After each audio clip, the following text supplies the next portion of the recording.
Hello friends, जिस तरीके से बैंक में पैसा जमा करने पर बैंक हमें साल भर में कुछ न कुछ इंटरेस्ट के रूप में पैसा देता है, ठीक उसी तरीके से कुछ कंपनियां अपने मुनाफे का कुछ हिस्सा शेयर होल्डर्स निवेशकों को डायरेक्टली कैश के रूप में भी देती हैं। और जिस तरीके से पिछले कुछ वीडियोस में हमने देखा कि price to earning ratio, price to book ratio या पिग रेशियो की मदद से कैसे हम एक अच्छे कंपनी को, वैल्यूड कंपनी को आइडेंटिफाई करते हैं, ठीक उसी तरीके से डिविडेंड यील्ड रेशियो भी एक अच्छी कंपनी को आइडेंटिफाई करने में हमारी बहुत मदद करता है। तो इस वीडियो में हम जानेंगे कि डिविडेंड यील्ड क्या होता है, यह किस तरीके से हमारे लिए यूजफुल है, इसको इंटरप्रेट कैसे करते हैं और लाइव एग्जांपल के साथ देखेंगे कि कंपनी कितना डिविडेंड दे रही है। और अगर एक इन्वेस्टर के रूप में हमने 1,00,000 रुपए उस कंपनी के शेयर में इन्वेस्ट किया है तो हमें सिर्फ डिविडेंड के रूप में कितना रुपए हमारे अकाउंट में हर साल मिल जाएगा। तो इस वीडियो को पूरा देखें और अगर आपने इस चैनल को सब्सक्राइब नहीं किया है अभी तो सब्सक्राइब कर लें। चलिए स्टार्ट करते हैं।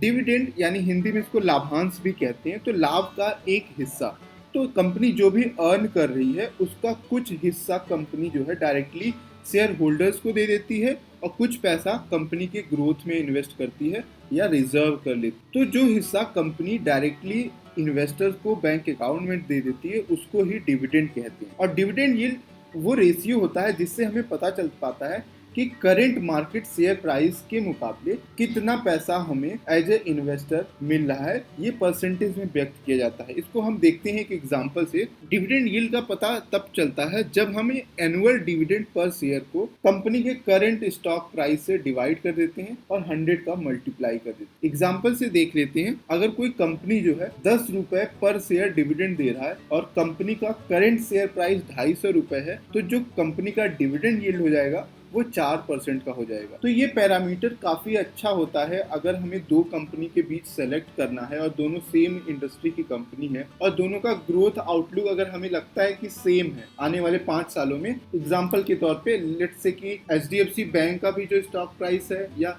एक्सिस बैंक का जो स्टॉक प्राइस है आने वाले 5 सालों में 20% का रिटर्न देगा हर साल, तो हमें अगर सेलेक्ट करना होगा तो उन दोनों में से उस कंपनी को सेलेक्ट करेंगे जिनका कि डिविडेंड यील्ड या डिविडेंड देने का इतिहास अच्छा रहा है, उन कंपनी को हम प्रीफर करेंगे। अब हम डिविडेंड यील्ड का लाइव एग्जांपल देख लेते हैं। इसके लिए हम screener.in पे चलते हैं। जिस भी स्टॉक का हमें देखना है जस्ट उसको सिंपली सर्च करते हैं। लेट्स से हमें हिंदुस्तान पेट्रोलियम का देखना है। अगर हम देखें हिंदुस्तान पेट्रोलियम का तो डिविडेंड यील्ड है 8.56%। अब हमें पता है कि डिविडेंड यील्ड जो होता है वो होता है dividend per share divided by current share price, यानी अगर हम डिविडेंड यील्ड में करंट प्राइस को मल्टीप्लाई करते हैं तो हमें डिविडेंड पर शेयर का पता चल जाएगा। तो हम मल्टीप्लाई कर देते हैं और देख लेते हैं कितना आता है। उसके लिए हम कैलकुलेटर चलते हैं, कैलकुलेटर पे, और 8.56 ये हमारा डिविडेंड यील्ड परसेंटेज है।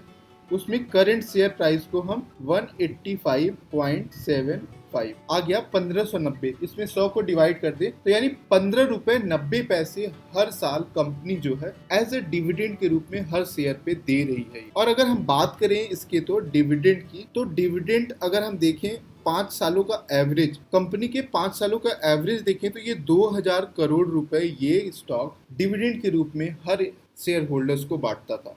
अब 2000 रुपए ये बहुत बड़ा अमाउंट है। इसको देखते हैं कि कंपनी कितना जो है प्रॉफिट अर्न कर रही है लास्ट 5 ईयर्स में। अगर हम देखें तो ये है प्रॉफिट लॉस। अगर हम देखें तो नेट प्रॉफिट जो है वो 6000 का था, तो 6000 में अराउंड 2000 करोड़ का जो है इसने डायरेक्ट 1/3 से हिस्सा जो है कंपनी ने डिविडेंड के रूप में दे दिया है। पिछले साल भी देखें तो 7000 करोड़ का प्रॉफिट था। तो 2000 करोड़ रुपए on an average Hindustan petroleum directly cash के रूप में ट्रांसफर कर दे रहा है। अगर इमेजिन कीजिए कि 1,00,000 रुपए के शेयर खरीद रखे हैं, तो 1,00,000 के शेयर को अगर हम 185 से डिवाइड कर दें, 1,00,000 का अगर किसी ने शेयर खरीद रखा है और 185 का एक शेयर है तो ऑलमोस्ट 540 शेयर उसके पास हो जाएंगे।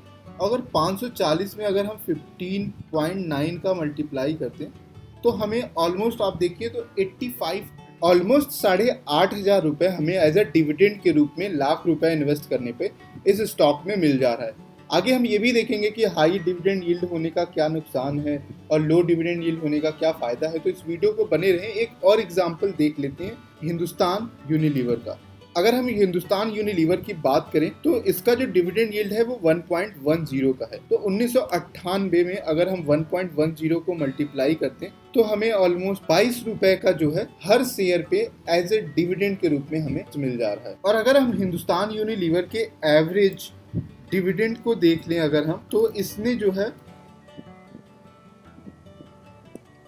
4000 करोड़ का हर साल जो है ये डिविडेंड के रूप में इन्वेस्टरों को दे रहे। अगर हम देखें प्रॉफिट कितना ये अर्न कर रहा है, 2019 में अगर हम देखें तो इसने जो है प्रॉफिट अर्न किया था वो 6000 करोड़ का। तो 6000 करोड़ में 4000 करोड़ रुपए डिविडेंड के रूप में दे देना, ये आप देख सकते हैं कि किस तरीके से कितना ज्यादा अमाउंट डिविडेंड दे रही। अब डिविडेंड वो कंपनियां ज्यादा देती हैं जिनके की ग्रोथ के चांसेस कम होते हैं, ऑलरेडी जो है बहुत ज्यादा ग्रो कर चुके होते हैं। अब अगर हिंदुस्तान यूनिलीवर की बात करें तो आप देखिए यहाँ पे लिखा है 9 out of 10 Indian house hold use Hindustan Unilever product. तो आप देख सकते हैं कि कंपनी का रिच कितना हो गया। तो जिन कंपनियों को ग्रोथ के चांसेस कम होते हैं तो वो अपने जो प्रॉफिट किया हुआ पैसा है री इन्वेस्ट ना करके डायरेक्ट इन्वेस्टरों को डिविडेंड के रूप में दे देते। अब किसी भी कंपनी का अगर डिविडेंड यील्ड बहुत ज्यादा है तो मींस की जो स्टॉक है वो अंडर प्राइस्ड है, और अगर किसी का डिविडेंड यील्ड कम है तो वो ओवर प्राइस्ड होता है। तो आप डिविडेंड यील्ड को भी कभी भी इन्वेस्ट करने जाएं तो डिविडेंड यील्ड को जरूर कंसीडर करें, और खासकर